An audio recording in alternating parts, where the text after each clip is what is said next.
Hello मेरे प्यारे बच्चों, एक बार फिर से आपका कृषि रसायन कक्षा 12 के लेक्चर में हार्दिक स्वागत है।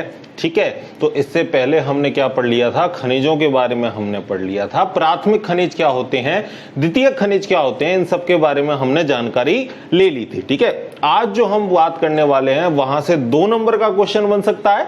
और आज का टॉपिक है हमारा चट्टानों का अपक्षय। और अपक्षय का मतलब क्या होता है? टूटना। यानी चट्टानें किस किस तरीके से टूट सकती हैं, कौन कौन से ऐसे कारक हैं जो चट्टानों को तोड़ने में सहायता प्रदान करने हैं, चट्टानों को तोड़ने में जो मुख्य जो भूमिका है वो निर्वाह करते हैं। तो ऐसे हम फैक्टर्स पढ़ने वाले हैं। ठीक है, तो देखो, चट्टानों का अपक्षय का मतलब आप समझ गए, चट्टानों का टूटना। चट्टानों के टूटने से क्या होगा? कुछ पैतृक पदार्थ बनेंगे, कुछ छोटे छोटे टुकड़े बनेंगे, उन्हीं को क्या बोलना है? पैतृक पदार्थ। और उन छोटे छोटे टुकड़ों से आगे जाके किसका निर्माण होगा? मृदा का निर्माण होगा। तो अगर मैं इस पूरे प्रोसेस को एक डायग्राम से समझाऊं तो देखो क्या होगा। पहले भाई ये चट्टान होगी और चट्टान का क्या होगा? थोड़ा थोड़ा अपक्षय होने लगेगा, यानी चट्टान टूटने लगेगी। और टूटने से क्या होगा? नेक्स्ट स्टेप में टूटने से छोटे छोटे क्या बनेंगे? टुकड़े बनेंगे। छोटे छोटे क्या बनेंगे भाई? चट्टान के टुकड़े बनेंगे। इन टुकड़ों को हमको क्या बोलना है? पैतृक पदार्थ। पैतृक पदार्थ। पैतृक पदार्थ का मतलब पेरेंटल, जैसे जनकीय पीढ़ी, संतति पीढ़ी होती है ना, तो इन पैतृक पदार्थों से किसका निर्माण होगा आगे जाके? मृदा का। और ये आपकी संगठित रूप में क्या बन जाएगी?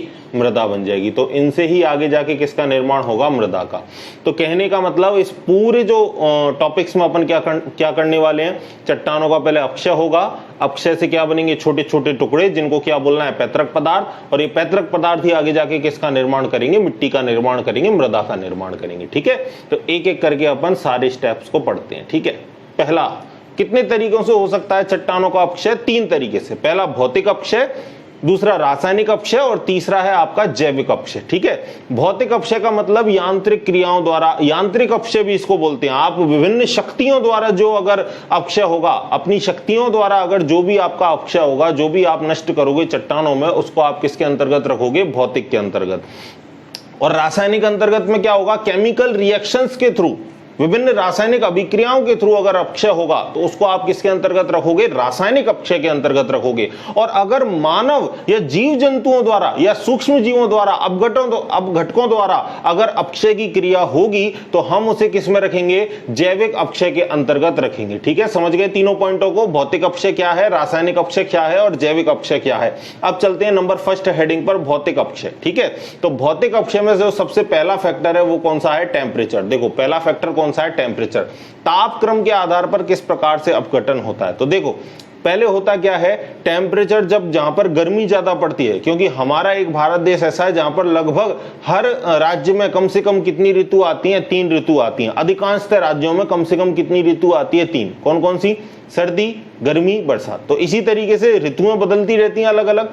तो जब गर्मी पड़ती है तो चट्टान की जो ऊपरी सतह होती है, जैसे मान के चलो ये आपकी चट्टान है और गर्मी पड़ी, तो इस गर्मी के कारण जो चट्टान की ऊपरी सतह, उस पर क्या होता है भाई? फैलाव होता है। उसके जो कण है, जो खनिज पदार्थ है, वो क्या करने लगते हैं? फैलने लगते हैं। और जैसे ही सर्दी आती है तो यही खनिज पदार्थ क्या करने लगते हैं? सिकुड़ने लगते हैं। यानी जो चट्टान की ऊपरी परत है, गर्मी आने पर वो फैलती है और सर्दी आने पर वो सिकुड़ती है। तो ये प्रोसेस बार बार चलता रहता है। गर्मी आने पर फैलेगी, सर्दी आने पर सिकुड़ेगी, गर्मी आने पर फैल जाएगी और सर्दी आने पर सिकुड़ जाएगी। तो होगा क्या? ये फैलाव और संकुचन से जो चट्टान की ऊपरी परत है वो कैसी होने लगेगी? कमजोर होने लगेगी। और कमजोर होने के बाद ये परत यहां से टूटकर अलग हो जाएगी और आगे जाके किसका निर्माण करेगी? मिट्टी का निर्माण करेगी। समझ गए आप बात को? दूसरा आप देखो, दूसरा स्टेप क्या है? दूसरा स्टेप है जल, पानी द्वारा। पानी द्वारा दूसरा स्टेप, एक सेकेंड, कौन सा है? जल, पानी द्वारा। तो ऊपर डायग्राम देख लो सबसे पहले। पानी किस तरीके से भाई? छोटे छोटे जितने भी उसके रास्ते में जो भी पहाड़ वगैरह आएंगे उनके को क्या करेगा? उनको बहा के ले जाएगा। उनके छोटे छोटे टुकड़ों को क्या करेगा? बहा के ले जाएगा। चट्टानों के अपक्षय करता हुआ उन टुकड़ों को बहाता हुआ ले जाएगा। और वो टुकड़े पानी में बहकर क्या बनेंगे? आपस में घर्षण होगा और घर्षण के थ्रू क्या होगा भाई? वो छोटे छोटे टुकड़ों में बदल जाएंगे। और उन टुकड़ों के दौरान ही आगे जाके किसका निर्माण होगा? मिट्टी का। भाई रेत का भी निर्माण ऐसे ही होता है। जो नदियां वगैरह उनके साइड में आपको क्या मिलती है? रेत मिलती है। तो पानी के साथ जो भी पत्थर वत्थर बह बह के आए थे, तो बह बह के वो लुढ़क लुढ़क के आपस में क्या हुआ, उनमें घर्षण हुआ, रगड़ हुई, और उस रगड़ से क्या हुए, छोटे छोटे टुकड़े आगे जाके निकले, और वो टुकड़े आगे जाके किसका निर्माण करेंगे, मिट्टी का निर्माण करेंगे। ठीक है, समझ गए आप बात को। आगे चलते हैं, ऊपर डायग्राम में आपको दिख ही रहा है अच्छी तरीके से। इसके बाद अगला बर्फ। तो बर्फ क्या करती है भाई, पहले कॉन्सेप्ट समझो एक, कि जो बर्फ का आयतन है वो कैसा होता है, पानी से ज्यादा होता है। आयतन का मतलब क्या होता है, कितना सरफेस एरिया घेर रहा है, कितनी जगह घेर रहा है, लंबाई इंटू चौड़ाई इंटू ऊंचाई, उसको अपन निकालते हैं ना, जैसे 10वीं क्लास में अपन ने तरह तरह का आयतन पढ़ा था, आयतन निकालने का फॉर्मूला क्या है। तो आयतन का मतलब समझ लो, कोई स्पीसीज, कोई पदार्थ कितनी जगह घेर रहा है, उस चीज को हम क्या बोलते हैं, आयतन से हम उसको पहचानते हैं। ठीक है, तो बर्फ का आयतन मैं क्या कह रहा हूं, पानी से ज्यादा होता है। कहने का मतलब जो बर्फ है वो पानी से ज्यादा जगह को घेरती है। कैसे घेरती है, एक बढ़िया एग्जांपल देता हूं आपको, सुनना समझना भाई।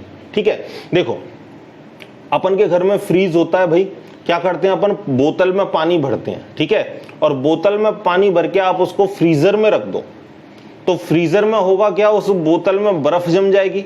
तो पहले आपने जब पानी भरा था तो बर्फ, जो बोतल का जैसा साइज था वैसा ही साइज था बिल्कुल, लेकिन जैसे ही उसमें सिल्ली जम गई तो वो बर्फ, जो बोतल है वो बिल्कुल एकदम तन जाती है, एकदम तन जाती है ना भाई। पहले तो बिल्कुल बढ़िया, जैसा पानी भरा था, जैसी बोतल की शेप है वैसी शेप में वो आ जाता है, लेकिन जैसे ही उसमें आप बर्फ जमा देते हो तो जो बोतल है वो आपकी एकदम तन जाती है। तो तनने का मतलब, क्यों तन जाती है वो, क्योंकि जो बर्फ का आयतन है वो पानी से कैसा होता है, ज्यादा। बर्फ जो है वो ज्यादा जगह घेरती है पानी के कंपैरिजन में, इस वजह से जो बर्फ है उसका आयतन कैसा होता है, ज्यादा होता है। ठीक है, समझ गए आप बात को, बढ़िया एग्जांपल आपको दिया है मैंने।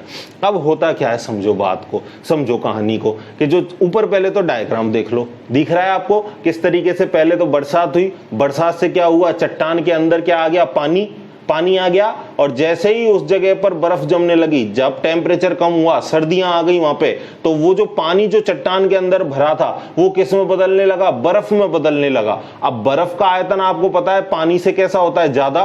तो जैसे ही उस पानी की बर्फ बनी, वो उसने जगह ज्यादा ली, तो वो क्या कर देगा, चट्टानों के दो टुकड़े कर देगा। समझ गए आप बात को, कि बर्फ क्या है, आयतन ज्यादा घेरता है, तो बर्फ ने अपना साइज फैलाया, तो वो जो चट्टान थी उसके कितने टुकड़े हो गए, दो टुकड़े हो गए। तो इस तरीके से भी चट्टानों का क्या होता है, अपघटन होता है, अपक्षय होता है। ठीक है, आगे चलते हैं। तीसरा फैक्टर देखो, तीसरा फैक्टर हिमजल द्वारा। वही बात, जैसे नदियां आपके जो कंकड़ पत्थर हैं, चट्टानों के टुकड़े वगैरह हैं, पत्थर हैं, उनको बहा के ले जाती है, इस तरीके से जो बर्फ पिघल के आती है, तो बड़े बड़े उसके साथ क्या आते हैं, हिमनद आते हैं। हिम, उनको क्या बोलते हैं हम, ग्लेशियर बोलते। बर्फ पिघल के जो आती है हम उसको क्या बोलते हैं, ग्लेशियर। ये जो गंगा नदी है वो कहां से आती है, ऊपर ग्लेशियर पिघल के वहां से, हरिद्वार वगैरह से, वहां से ही तो बिल्कुल निकल के आती है, गंगोत्री जमुनोत्री से। तो कहने का मतलब बर्फ पिघल के क्या आती है। तो बर्फ पिघल के आने से मतलब क्या है, आपका जो रास्ते में जो कंकड़ पत्थर उसको मिलेंगे उनको भी साथ में बहा कर लाएगी, सेम टू सेम जैसे नदियां बहा कर लाती हैं, तो उनसे भी टुकड़े होंगे, और वो भी किसका निर्माण करेगी, आगे जाके मिट्टी का निर्माण करेगी। आप चित्र में भी इसको देख सकते हो। फिर अगला पॉइंट क्या है हमारा, हवा द्वारा कैसा होता है भाई, कई जगह ऐसे हैं जहां पर लगातार तूफान आते रहते हैं, 100 किलोमीटर 150 किलोमीटर प्रति घंटे की रफ्तार से क्या आते हैं, भयंकर तूफान आने लगते हैं। तो चित्र में देख लो चट्टान की क्या दशा हो गई है, बिल्कुल जैसे रेत में आपने देखा होगा, कई जगह रेगिस्तान में जाते हो तो एक अजीब सी लेयर बन जाती है ना रेत के ऊपर,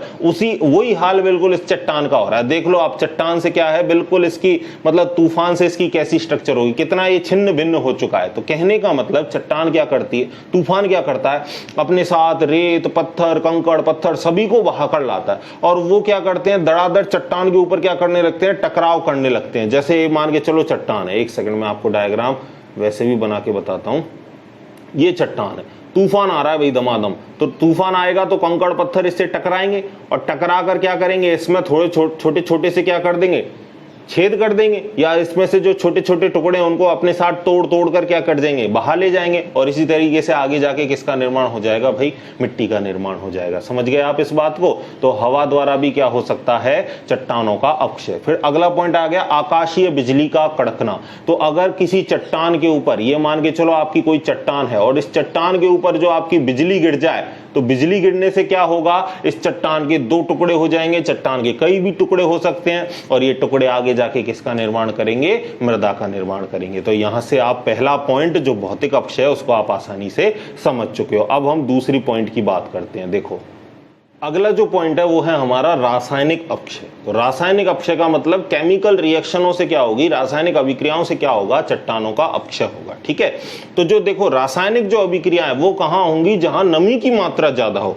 तो कहने का मतलब जहां पानी पड़ता होगा, जहां वर्षा जल की मात्रा अधिक होगी, जहां बरसात अत्यधिक होती होगी, वहां कौन सा अपक्षय होगा, वहां होगा रासायनिक अपक्षय। और जहां पर सूखा पड़ेगा, जहां पर पानी की कम मात्रा होगी, वहां पर कौन सा अपक्षय होगा, भाई आपका भौतिक अपक्षय होगा। ठीक है, आपको भी पता है कोई चीज सड़ती है तो कब सड़ती है वो, जब आप उसको गीला करके रख दो, जब उसमें नमी की मात्रा होगी तभी वो सड़ेगी, तभी उसमें कुछ ना कुछ कीड़े पड़ेंगे। आप धूप में रख दो, कोई चीज सड़ सकती है क्या, नहीं सड़ सकती। धूप में तो क्या होगा, जो उसमें बैक्टीरिया होंगे वो भी मारे जाएंगे। तो कहने का मतलब जहां भी केमिकल रिएक्शन होने की संभावना होती है तो उसके लिए नमी की मात्रा आवश्यक होती है, और नमी की मात्रा यानी पानी की मात्रा जहां होगी वहां कौन सा अपक्षय होगा, रासायनिक अपक्षय होगा। पहला पॉइंट देखो, जल अपघटन, हाइड्रोलाइसिस, इंग्लिश में क्या बोलेंगे इसको, हाइड्रोलाइसिस। तो जब पानी के मॉलिक्यूल के साथ रिएक्शन होगी तो इसे हम क्या बोलेंगे, जल अपघटन बोलेंगे। जल का सूत्र क्या है, H2O, दो हाइड्रोजन के परमाणु और एक ऑक्सीजन का परमाणु। तो देखो इसी तरीके से नीचे रिएक्शन दे रखी है आपके लिए, क्या ले रखा है कि इस प्रक्रिया में जो जल का अणु है वो हाइड्रोजन अणु एवं हाइड्रोक्सिल अणु में टूट जाता है। हाइड्रोक्सिल का मतलब OH माइनस में, जो H2O है, जो H2O है जल का अणु है, ये किस किस में टूट जाता है, एक तो H प्लस आयन में और एक OH माइनस आयन में। ठीक है, ये वाली बात बोल रहा है। आगे क्या बोल रहा है, देखो आगे क्या बोला है इसने, इस प्रक्रिया के दौरान चट्टानें निर्बल होकर क्या होने लगती हैं, टूटने लगती हैं। इस प्रक्रिया में क्या होगा भाई, जो चट्टानें हैं वो कमजोर होकर क्या होने लगेंगी, टूटने लगेंगी। और टूटने के दौरान क्या होगा, उनका अपक्षय होगा और आगे जाकर वही किसका निर्माण करेंगी भाई, किसका निर्माण करेंगी, मृदा का निर्माण करेंगी। ठीक है, आगे देखो इस प्रोसेस को, एक रिएक्शन देख लो, ऑर्थोक्लेश दे रखा है आपको और इसकी किसके साथ रिएक्शन हो रही है, जल के साथ, HOH के साथ। ठीक है, तो यहां से क्या हुआ, यहां से H प्लस का ट्रांसफर हुआ, यहां से H प्लस का ट्रांसफर हुआ और यहां से K प्लस का ट्रांसफर हुआ, किसके पास, OH के पास। भाई यहां से जब H इधर आ जाएगा तो ये तो बन गया, H आगे जुड़ चुका है और इधर से K गया किसके पास, OH के पास। तो इसने क्या बना दिया, पोटेशियम हाइड्रोक्साइड KOH बना दिया। ठीक है, तो इस तरीके से केमिकल रिएक्शन आपकी कंप्लीट हो चुकी है। ठीक है, आगे क्या दे रखा है, ऑर्थोक्लेज फेल्सपार खनिज जलयोजन के फलस्वरूप अम्लीय सिलिकेट मृत्तिका यौगिक बनाती है। ठीक है, जो अधिक विलेय होता है, ठीक है, जो ज्यादा कैसा होता है, सॉल्युबल होता है, घुल जाता है। ठीक है, यह पुनः संयोजन से बॉक्साइट का निर्माण करती है और यह पुनः किसके, पानी के अणु के संयोजन से किसका निर्माण करती है, बॉक्साइट का निर्माण करती है। और ये बॉक्साइट का आपको फॉर्मूला भी यहां पर दे रखा है, आप याद रख लेना कि बॉक्साइट का आपको फॉर्मूला भी 1 नंबर में पूछा जा सकता है। आगे देखो जल योजन, तो जल योजन और जल अपघटन में अंतर क्या था, देखो जल योजन में तो क्या होगा कि पानी का अणु सीधा सीधा जुड़ेगा और जल अपघटन में क्या होगा, पानी के अणु से क्रिया होगी। जल योजन नाम से ही क्लियर है, जल का अणु जुड़ेगा, योजन का मतलब क्या होगा, जुड़ेगा। तो जुड़ने वाली अभिक्रिया में हम किसको पढ़ेंगे, जल योजन को पढ़ेंगे। ठीक है, तो आगे देखो, नीचे देखो, जल योजन का अर्थ खनिजों के साथ जल के अणुओं का रासायनिक संयोग, वही बात आ गई आपकी। अतः नमी के वातावरण में जल योजन होने लगता है, जहां नमी का वातावरण होगा वहां क्या होगा, पानी के अणु जुड़ने लगेंगे। ठीक है, तो देखो ये लाल हेमेटाइट दे रखा है और लाल हेमेटाइट से सीधा सीधे पानी के कितने अणु जोड़ दिए, 3। ठीक है, तो ये क्या बन चुका, पीला लिमोनाइट बन चुका है। ठीक है, इसी तरीके से कैल्शियम सल्फेट लिया CaSO4 और इसमें भी क्या जुड़ के हैं, जल के अणु, 2 जल के अणु जुड़ चुके हैं। तो यहां से भी क्या बन चुका है, आपका जिप्सम बन चुका है। ठीक है, ये फॉर्मूला इंपोर्टेंट है भाई, पूछा जा सकता है कि जिप्सम का रासायनिक फॉर्मूला दो। तो क्या है जिप्सम का रासायनिक फॉर्मूला, CaSO4.2H2O। एक फॉर्मूला आपको मैं और बता दूं, अगर 2 जल के अणुओं के स्थान पर अगर आधा जल का अणु हो, यानी अगर आपका सूत्र ये हो क्या, CaSO4.12H2O, तो अगर आधा जल का अणु आ जाए तो ये किसका एग्जाम्पल है, POP का, यानी प्लास्टर ऑफ पेरिस का ये रासायनिक सूत्र है। ठीक है, आप इसको याद रखोगे। आगे देखो, आगे क्या दे रखा है, विलयन, सॉल्यूशन। ठीक है, तो इसमें देखो जल एक अच्छा विलायक है, भाई हमको पता है कि पानी में सारी चीजें आसानी से घुल जाती हैं, तो जल कैसा है, एक अच्छा विलायक है।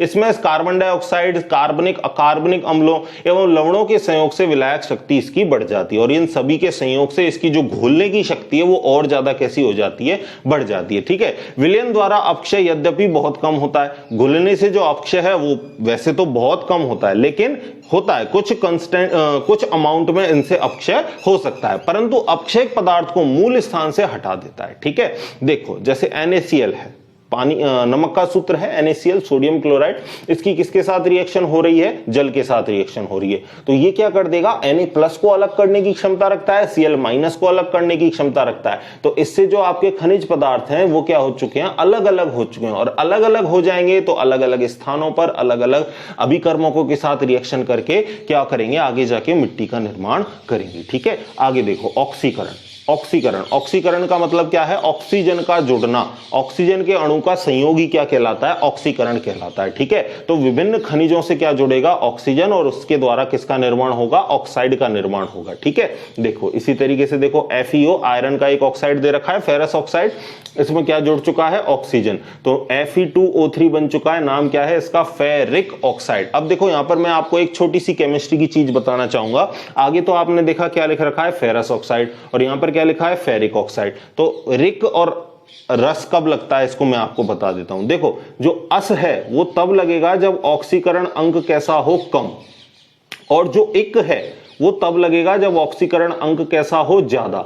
यानी अस कब लगेगा, जब ऑक्सीकरण अंक कम हो, और इक कब लगेगा, जब ऑक्सीकरण अंक कैसा हो, ज्यादा हो। ठीक है, देखो एग्जांपल से मैं आपको समझाता हूं। देखो ऑक्सीजन पर कितना चार्ज होता है, -2, तो यहां पर आयरन पर कितना चार्ज होगा, +2, Fe पर कितना चार्ज होगा, +2। यहां 3 ऑक्सीजन दे रखे हैं, तो 3 ऑक्सीजन पर क्या होगा भाई, -6, एक पर -2, तो 3 पर कितने हो जाएंगे, -6, तो सामने वाले पर क्या होगा, +6, और 2 है, आपको दिख रखा है साफ साफ Fe2 लिख रखा है, तो 2 पर +6 है, एक पर क्या होगा, +3। तो यहां तो देखो एक आयरन पर क्या है, +2, यहां पर क्या है, +3, तो ज्यादा कौन है, +3, तो ज्यादा में तो क्या लगेगा, एक, इस वजह से नाम क्या हो चुका है, फेरिक, और कम वाले में क्या लगेगा, कम वाले में लगेगा अस, तो नाम क्या है, देखो फेरस।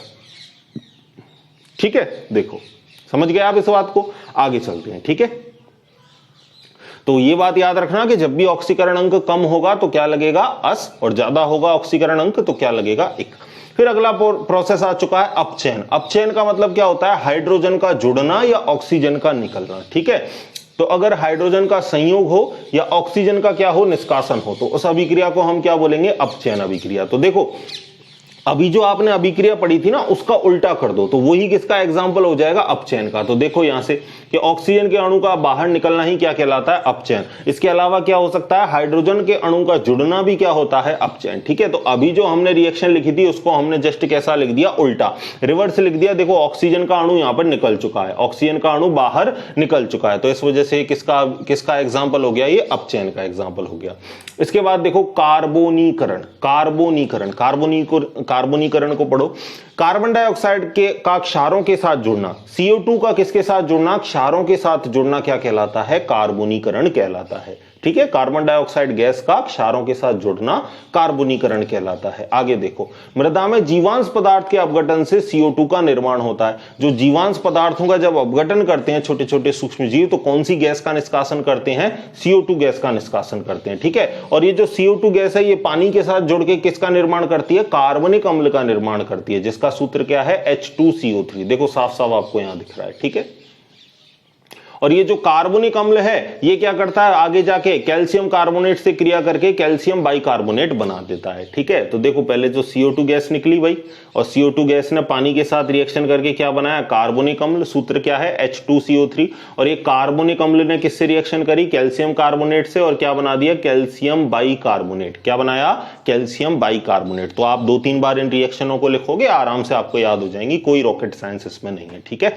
आगे चलो। तो दूसरा प्रोसेस आपका क्लियर हो गया। दूसरा प्रोसेस क्या था आपका, रासायनिक अपक्षय, और इसमें हमने कई तरीके की रासायनिक अभिक्रिया पढ़ी। अब तीसरा हम पढ़ेंगे जैविक अपक्षय। ठीक है, तो देखो जैविक अपक्षय में आपको क्या याद रखना है कि जीव जंतुओं, पेड़ पौधों के द्वारा जो अपक्षय होगा उसे हम किसके अंतर्गत रखेंगे, जैविक अपक्षय के अंतर्गत रखेंगे। तो देखो पहला तो देख लेते हैं मनुष्य एवं जानवर द्वारा। तो मनुष्य क्या करता है भाई, अपने सुविधा अनुसार उसको जो अच्छा लगता है, जो निर्माण करना होता है उस हिसाब से वो क्या करता है, जगह जगह खुदाई करता है, चट्टानों में तोड़ फोड़ करता है, उसके दौरान वो अपना औद्योगिक विकास करता है। तो आपको बेस्ट एग्जाम्पल ऊपर चित्र में दिख रहा है, सबको पता है ये चित्र कहाँ का है, ये चित्र है जयपुर में जो गुफा बनी है ना जयपुर में, जैसे एंटर करते हैं तो वो गुफा दोनों आपको दिख रही है। देखो अब ये दोनों गुफा क्या है, चट्टानों के बीच में से निकल रही है। तो इसके लिए क्या किया होगा, चट्टानों के बीच में हमने खुदाई की होगी और उन खुदाई से हमने क्या करके रास्ता बनाया होगा, हमने सुरंग बनाई होगी, ठीक है ना।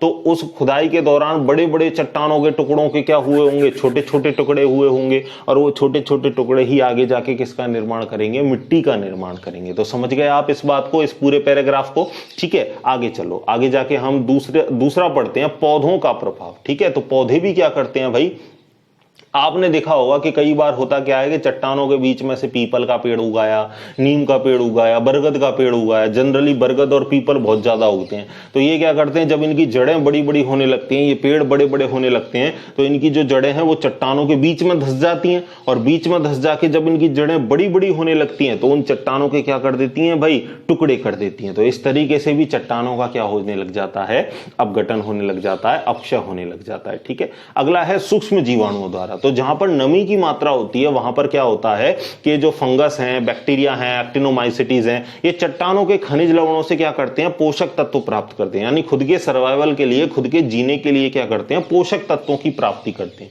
तो इन पोषक तत्वों की प्राप्ति करने के साथ साथ ये इन पर कई तरीके के कार्बनिक अम्ल, CO2 गैस को क्या कर देते हैं, रिलीज कर देते हैं। तो इस अम्ल से क्या होता है कि इनकी जो ऊपरी सतह है, जो ऊपरी परत है, वो कैसी होने लगती है, कमजोर होने लगती है। और कमजोर होने के साथ साथ वो आगे जाके क्या होने लगेगी, टूटने लगेगी और टूटने के फलस्वरूप किसका निर्माण हो जाएगा, भविष्य में मृदा का निर्माण हो जाएगा, ठीक है। तो यहां आपने आज सारा क्या पढ़ा, अक्षय की कहानी पढ़ी। अक्षय की कहानी में हमने 3 कैरेक्टर पढ़े, कौन कौन से, भौतिक अपक्षय, रासायनिक अपक्षय और जैविक अपक्षय। भौतिक अपक्षय में हमने काफी सारे हवा द्वारा, बिजली द्वारा, ठीक है, तापक्रम द्वारा, ठीक है, हिमजल द्वारा, नदियों द्वारा, ये सारे हमने अपघटन के कारक पढ़े। इसके बाद हमने रासायनिक में कैसे कैल्सीकरण होगा, कार्बोनीकरण होगा, अपचयन होगा, ऑक्सीकरण होगा, ये सारे प्रोसेस हमने पढ़े। फिर इसके बाद हमने जैविक पढ़ा। जैविक में हमने पढ़ लिया कि मनुष्यों, पेड़ पौधों द्वारा, ठीक है। फिर हमने क्या पढ़ा, बैक्टीरिया द्वारा, सूक्ष्म जीवाणुओं द्वारा। तो इस तरीके से हमने पढ़ लिया है चट्टानों का अपक्षय। एग्जाम में बनेगा तो 2 नंबर का मेजर क्वेश्चन बनेगा। छोटा सा भी पूछ सकता है कि चट्टानों का भौतिक अपक्षय दीजिए, तो सिर्फ भौतिक अपक्षय के बारे में बताना है। अगर चट्टानों का रासायनिक अपक्षय पूछे केवल, तो केवल रासायनिक अपक्षय के बारे में बताना है। और अगर चट्टानों का जैविक अपक्षय पूछे तो केवल और केवल किसके बारे में बताना है, जैविक अपक्षय के बारे में बताना है, ठीक है। इसी के साथ मिलते हैं अगले लेक्चर में, तब तक पढ़ते रहिए, खुश रहिए, धन्यवाद।